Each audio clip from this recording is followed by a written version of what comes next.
Berdasarkan kemungkinan arah geraknya, persendian atau artikulasio dapat dibagi menjadi beberapa macam. Ada hinge joint atau disebut juga ganglimus, ada pivot joint atau disebut juga artikulasio trochoidea, ada saddle joint atau disebut juga artikulasio selaris, ada plane joint atau disebut juga artikulasio plana, ada ellipsoid joint atau disebut juga artikulasio condyloidea, dan ada ball and socket joint atau disebut juga artikulasio spheroidea ataupun globoidea. Nah, yang pertama yakni hinge joint.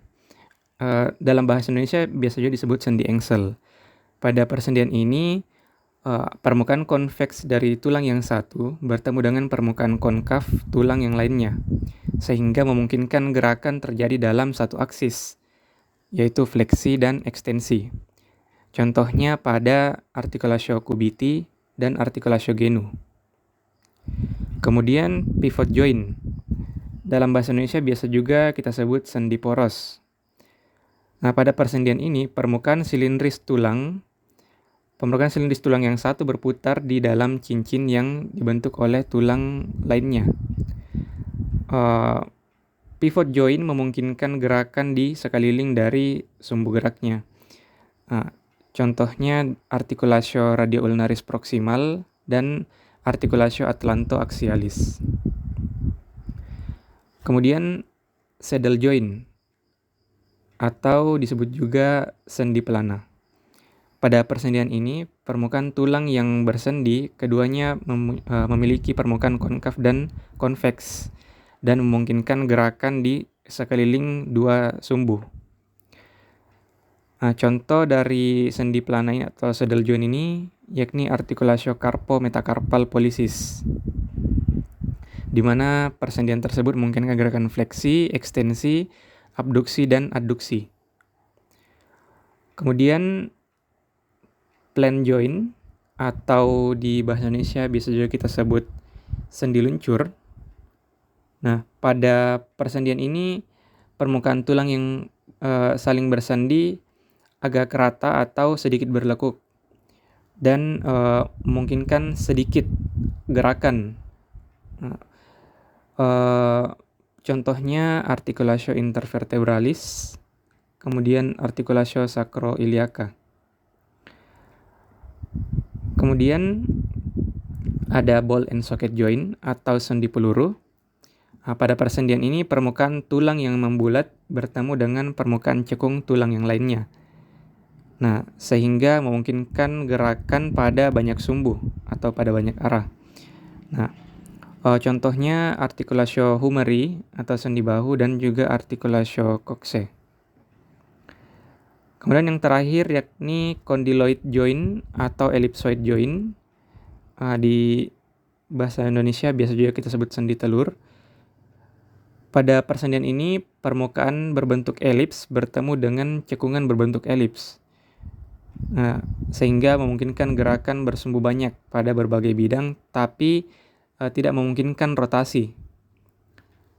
Atau dalam bahasa lainnya tidak seleluasa dari ball and socket joint tadi. Contohnya artikulasio atlanto-occipitalis, artikulasio radiocarpalis. Beberapa persendian atau artikulus yang terdapat pada kaput dan trunkus, diantaranya terdapat artikulasio temporomandibularis, artikulasio atlanto-occipitalis, artikulasio atlantoaxialis, artikulasio intervertebralis cervicalis, artikulasio intervertebralis thoracalis, artikulasio intervertebralis lumbalis, artikulasio lumbosacralis, dan artikulasio sacrococcygealis. Kita akan membahas beberapa dari artikulasio tersebut. Yang pertama, artikulasio temporomandibularis yang dibentuk oleh fossa articularis os temporal dengan processus condylaris mandibula. Jadi sebenarnya sesuai namanya, beberapa persendian kita sudah bisa menentukan persendian tersebut dibentuk dari apa, dari tulang apa. Contohnya artikulasio temporomandibularis ada dari kata temporo atau temporal, os temporal, dan mandibula atau os mandibula. Jadi artikulasio temporomandibularis ini dibentuk oleh os temporal dan os mandibula. Nah, artikulasio temporomandibularis ini jenisnya sesuai arah pergerakannya itu hinge joint.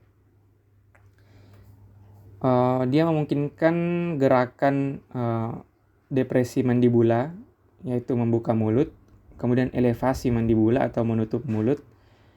Juga mungkin gerakan deviasi lateral, itu pergerakan mandibula ke kiri dan kanan. Gerakan protrusi, yaitu mandibula maju ke depan, dan retrusi atau mandibula kembali ke belakang. Kemudian artikulasio atlanto-occipitalis. Ya, lagi-lagi sesuai namanya, dia dibentuk oleh os occipital dan os atlas. Ya.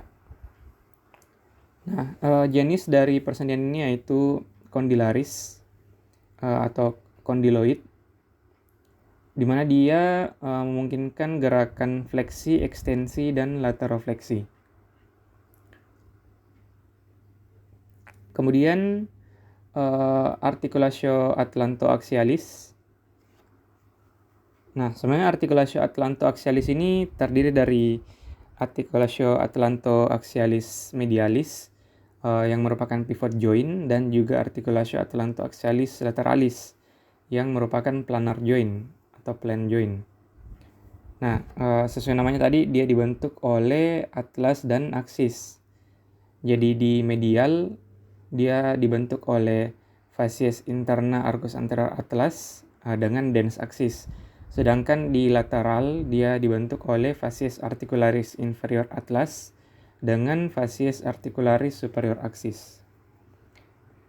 Nah, gerakan yang dimungkinkan yakni gerakan rotasi. Jadi tadi pivot joint untuk atlanto-axialis medialis itu khususnya dia memungkinkan gerakan rotasi. Kemudian untuk artikulasio intervertebralis, ya, jadi ada beberapa, ada di bagian cervical, ada di torakal, dan ada di lumbal. Secara umum jenisnya sama karena dia dibentuk oleh vertebra yang satu dengan vertebra yang di bawahnya atau korpus vertebra yang berdekatan.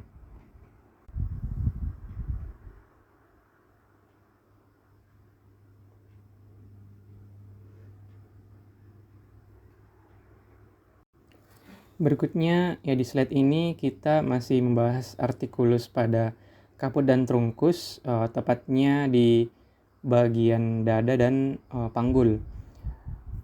Untuk di bagian dada, jadi ada artikulasio sternoclavicularis. Artikulasio sternoclavicularis ini dibentuk oleh sternum dan clavicula. Kemudian artikulasio sternocostalis yang dibentuk oleh sternum dan masing-masing costa, terutama costa vera. Kemudian untuk di bagian pelvis, jadi ada beberapa artikulasio yang terbentuk, yakni artikulasio sacroiliaca yang dibentuk oleh sacrum dan os ilius. Kemudian symphysis osseum pubis. Ya, jadi symphysis osseum pubis ini dia merupakan jenis persendian symphysis yang pada klinisnya nanti sering kita gunakan sebagai penanda anatomis, ya.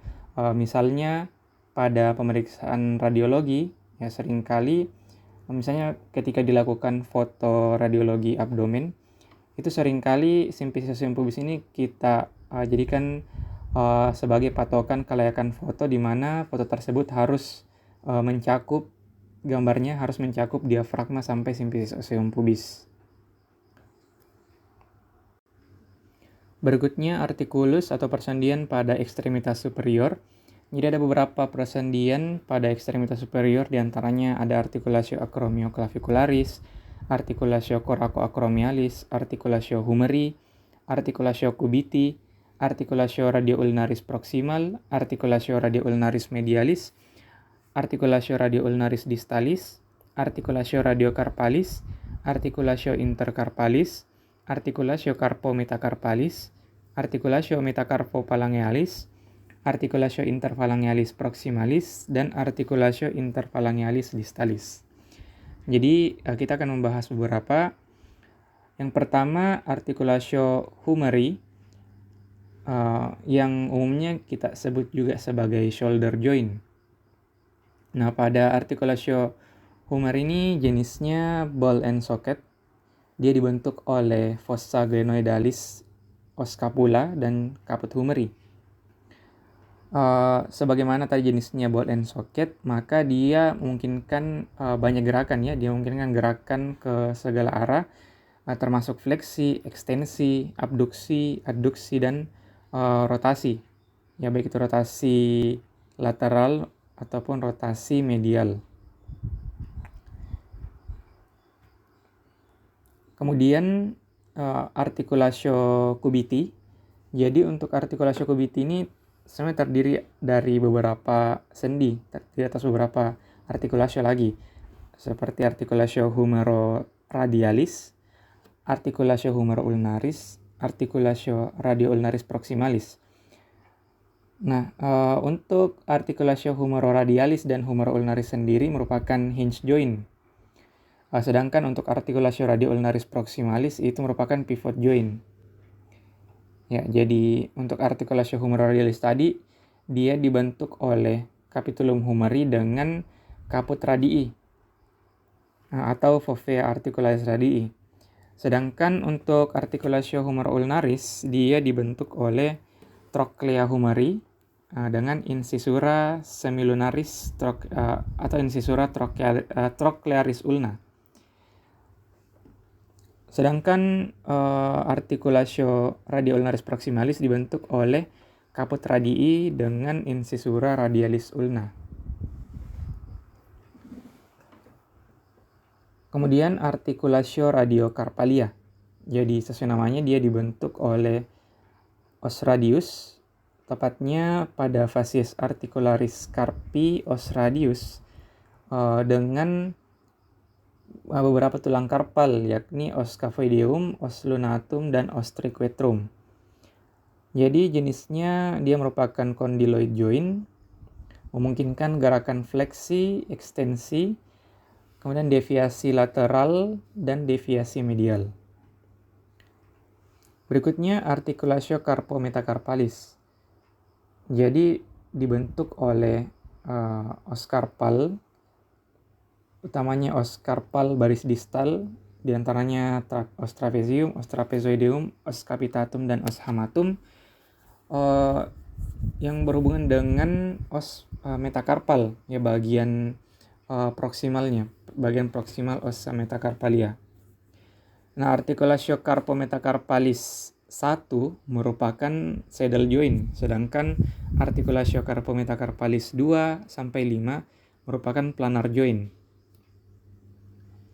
Jadi untuk articulatio carpometacarpalis 1 dia memungkinkan gerakan fleksi, ekstensi, abduksi, adduksi, oposisi, dan reposisi. Sedangkan untuk articulatio carpometacarpalis 2 sampai 5 hanya memungkinkan gerakan fleksi, ekstensi, abduksi, dan adduksi. Kemudian articulatio metacarpophalangealis yang dibentuk oleh ujung distal ossa metacarpalia dengan ujung proksimal phalanx proksimal.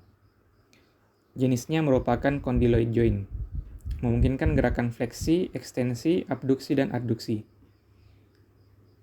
Terakhir untuk ekstremitas superior ada articulatio interphalangealis. Jenisnya merupakan hinge joint, memungkinkan gerakan fleksi dan ekstensi.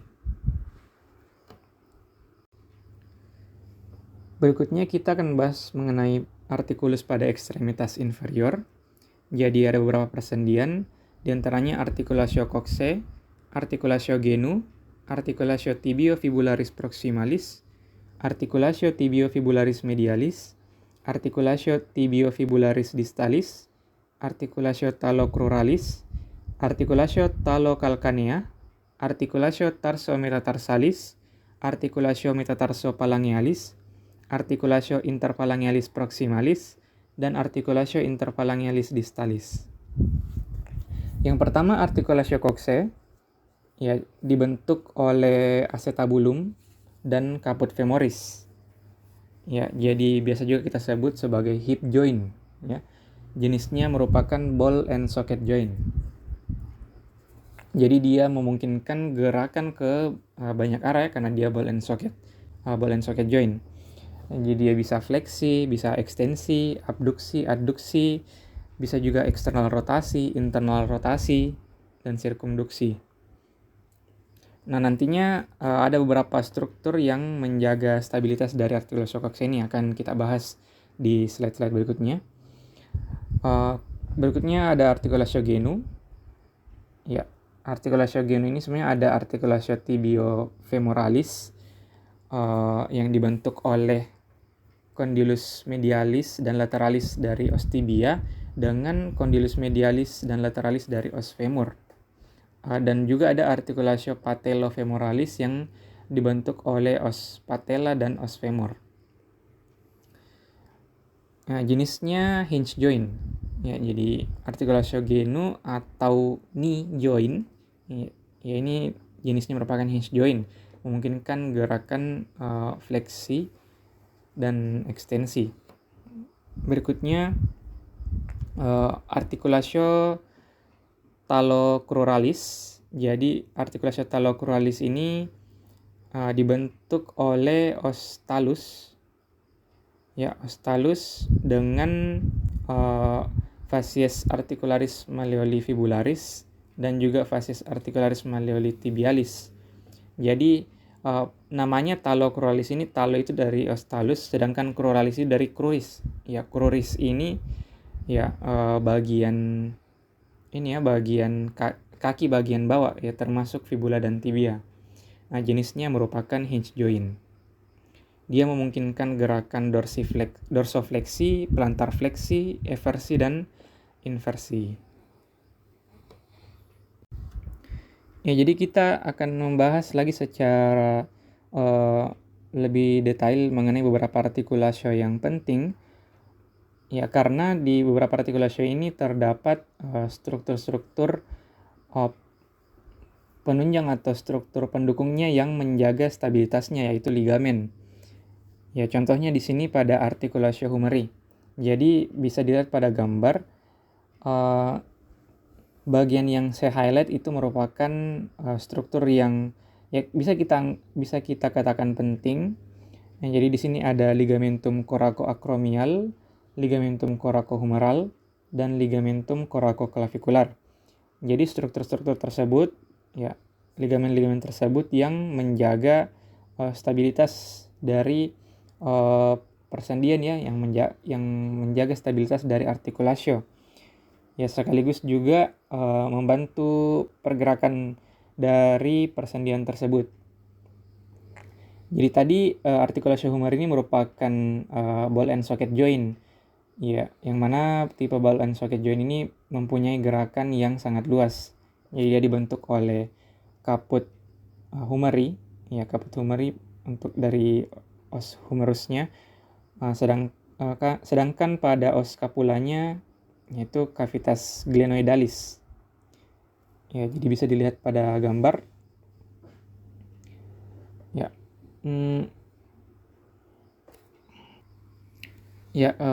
bisa kembali dilihat pada gambar. Di sini ada struktur yang bagian bawah ini ditunjuk, ada ligamentum capsular.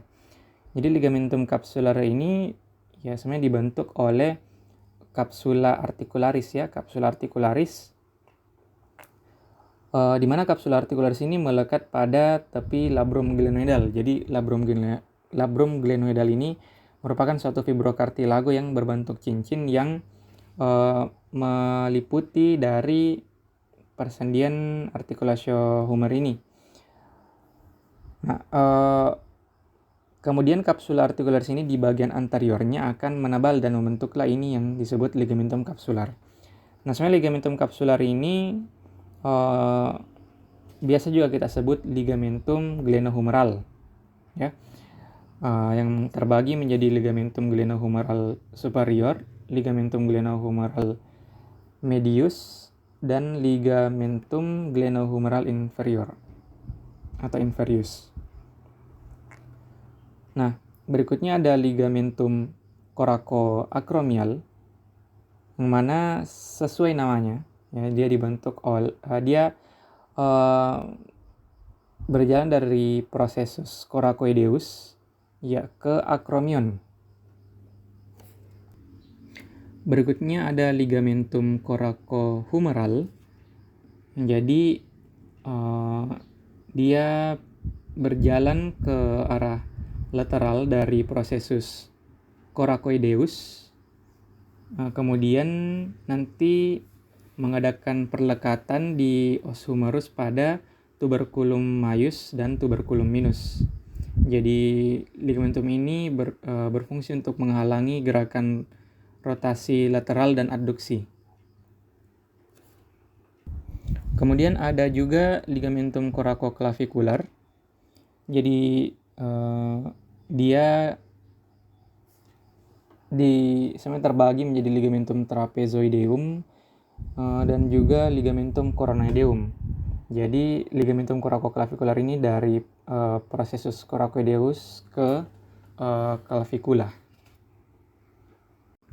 Selanjutnya ada articulatio cubiti atau disebut juga elbow joint. Jadi articulatio cubiti ini termasuk tipe ganglimus ya, atau hinge joint ya. Dia hanya memberikan kemungkinan gerakan fleksi dan ekstensi. Nah, dibentuk oleh 3 tulang, ada os humerus ya bagian distal, kemudian os radius dan os ulna pada bagian proksimalnya. Ya, secara struktur dia sebenarnya dibentuk oleh 3 buah articulus. Ada articulatio humeroradialis atau hubungan antara os humerus dan os radius. Kemudian articulatio humero-ulnaris, yakni os humerus dan os ulna, dan juga articulatio radio-ulnaris proximal, yang merupakan hubungan dari os radius dan os ulna pada bagian proksimal. Namun ketiga-tiganya ini berada di dalam satu kapsula articularis. Ya, bisa dilihat pada gambar. Jadi ada struktur kapsula articularis yang membungkus ketiga articulus tersebut. Nah, untuk articulatio humeroradialis sendiri dia dibentuk oleh capitulum humeri dan fovea capituli radii. Jadi silakan diingat kembali struktur-struktur yang sudah dipelajari pada materi osteo. Kemudian untuk articulatio humero-ulnaris dia dibentuk oleh trochlea, ya, trochlea humeri. Jadi struktur pada os humerus yang bentuknya seperti katrol ya. Jadi trochlea itu artinya katrol, dengan incisura semilunaris ulna. Ya, jadi ingat pada materi osteo di os ulna ada struktur yang berbentuk cekungan ya, yang nantinya berhubungan dengan trochlea humeri tadi. Nah, sedangkan untuk articulatio radio-ulnaris proximal itu dibentuk oleh capitulum radii dengan incisura radialis ulna. Nah, beberapa ligamen yang melekat atau membantu menjaga stabilisasi pada articulatio cubiti ini diantaranya ada ligamentum collateral radial, ligamentum collateral ulnar, ada ligamentum annular radii, ya. Ligamentum collateral ulnar, ya, jadi di bagian medial kita lihat dia berbentuk segitiga, di mana dia melekat dari epicondylus humeri menuju ke tepi medialis processus coronoideus. Ya. Dan juga itu untuk bagian anteriornya, pars anterior, dan ada pars posteriornya yang melekat pada processus coronoideus dan pada tepi medialis olecranon. Kemudian ada juga pars intermedia, ya, yang menghubungkan kedua bagian tersebut tadi satu sama lain. Ya, dia terletak lebih profunda dan menutupi nervus ulnaris. Kemudian ada ligamentum collateral radial. Dia melekat pada humerus di bagian distal. Kemudian dia juga nantinya melekat ke ligamentum annular radii. Nah, sedangkan ligamentum annular radii dia melekat pada tepi incisura radialis ulna dan membungkus capitulum radii. Jadi namanya ligamentum annular. Annular itu artinya cincin ya, berbentuk cincin. Jadi dia membungkus, yang melingkari struktur capitulum radii dan column radii. Nah, jadi sebenarnya dia tidak melekat pada radius, sehingga di klinis ada beberapa kasus nantinya di mana terjadi dislokasi, misalnya kaput radii ini terlepas dari ligamentum annular radiinya. Tapi kelebihannya karena dia tidak melekat pada radius, sehingga dia memberi kebebasan bagi os radius untuk bergerak di dalam ligamentum annular radii ini.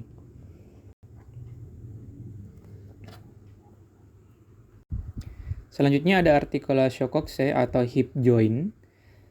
Dia dibentuk oleh caput femoris dengan acetabulum. Ya, acetabulum ini ya kembali kita review materi osteo. Ya, dia adalah struktur yang berbentuk seperti mangkuk, ya, seperti mangkuk atau seperti cangkir di os coxae. Nah, articulatio coxae ini termasuk tipe ball and socket. Jadi dia tadi sama dengan articulatio humeri, ball and socket. Dia memungkinkan gerakan ke banyak arah ya, termasuk gerakan rotasi, ya, gerakan sirkumduksi. Nah, pada articulatio coxae ini dia sama dibungkus oleh kapsula articularis juga. Jadi kapsula articularisnya itu sangat kuat ya. Dia mengadakan perlekatan pada tepi acetabulum di bagian proksimal, dan di bagian distalnya melekat pada linea intertrochanterica dan sepanjang kolom femoris di bagian proksimal dari crista intertrochanterica. Jadi sebagian besar dari kolom femoris itu berada di dalam cavum artikular dari kapsula artikularnya tadi. Nah, kapsula artikularisnya di beberapa tempat menebal dan membentuklah ligamen-ligamen yang saya highlight ini.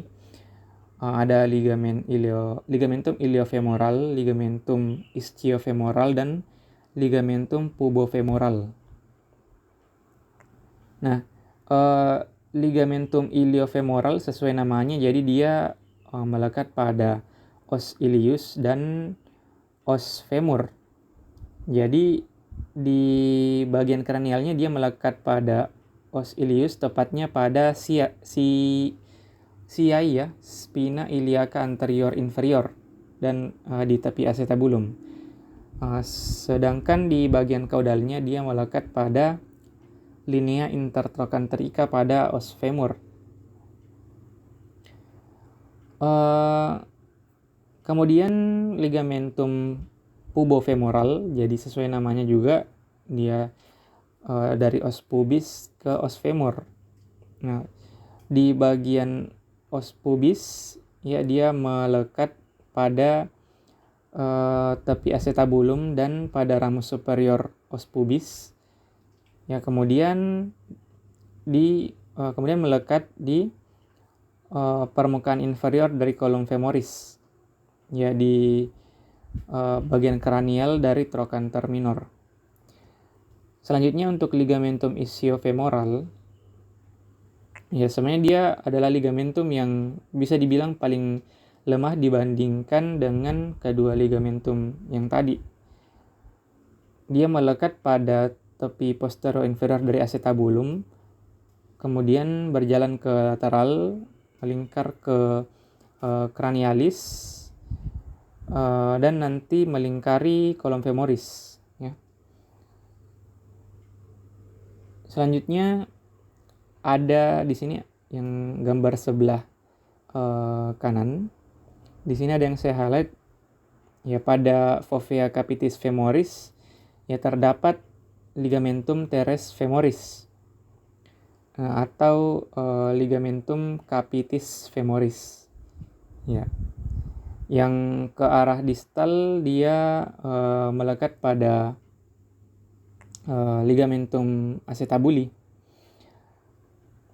Nah, di dalamnya ini terdapat nervus ya, serabut saraf dan pembuluh darah yang menuju ke caput femoris nantinya.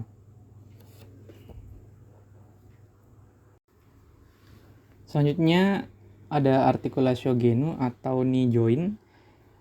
Articulatio genu ini dibentuk oleh os femur, tepatnya pada ujung distal condylus femoris, dan juga os tibia ya, tepatnya ujung proximal condylus tibia, dan juga sebenarnya dengan facies dorsalis dari os patella ya.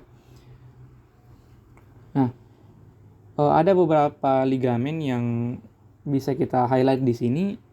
Ada ligamentum collateral tibial atau ligamentum collateral medial.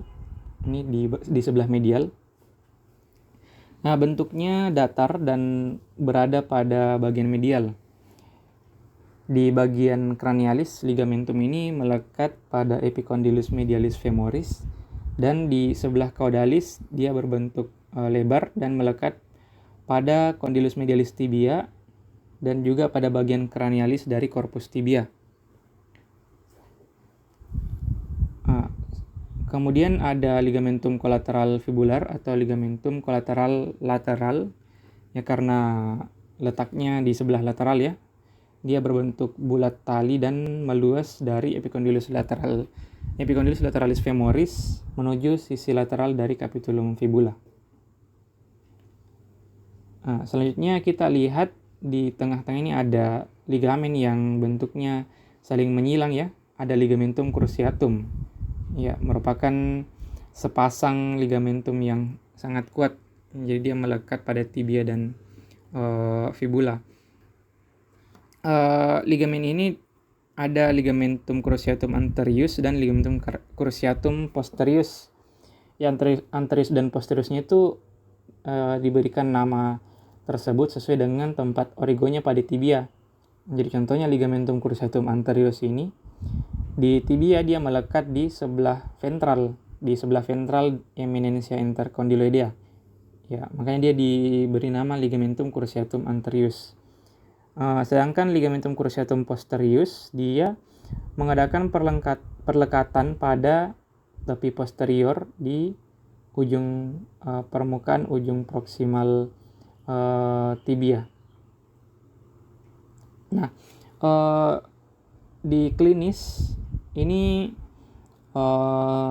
mungkin pernah mendengar cedera ACL atau cedera PCL. Jadi yang dimaksud ACL itu ini anterior cruciate ligament atau ligamentum cruciatum anterius. Nah, kalau PCL itu posterior cruciate ligamentum cruciatum posterius. Jadi ya, cedera ACL yang sering terjadi pada atlet ya.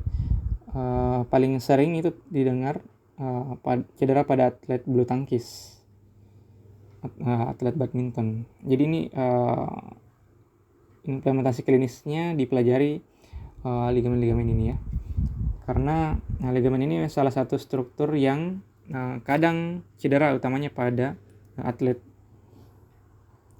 Kemudian di sini juga ada struktur meniscus lateralis dan meniscus medialis, di mana keduanya merupakan dua buah fibrokartilago yang berbentuk resentik atau setengah lingkaran.